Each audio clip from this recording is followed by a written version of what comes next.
अस्सलाम वालेकुम ख़वातीन व हज़रात।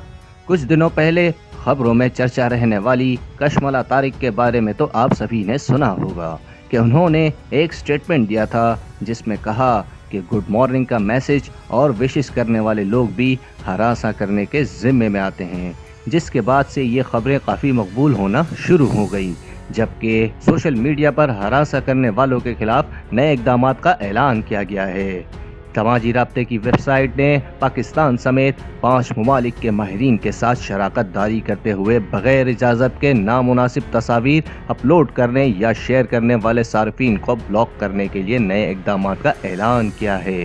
तफसीलात के मुताबिक फेसबुक के एक नुमाइंदे ने बताया कि किसी की नामुनासिब तस्वीर उसकी इजाज़त के बगैर शेयर करना नुकसानदेह है।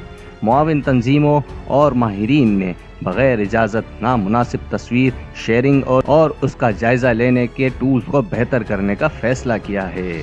सोशल प्लेटफॉर्म की जानिब से इस इक़दाम के बारे में आप लोगों की क्या राय है, कमेंट सेक्शन में ज़रूर बताइएगा और इस वीडियो को लाइक करना मत भूलें और हमारे चैनल सोशल ट्यूटर को सब्सक्राइब कर लें ताकि इस तरह की इंफॉर्मेटिव वीडियोस आपको मुस्तक़बिल में भी मिल सकें। जज़ाकल्लाह।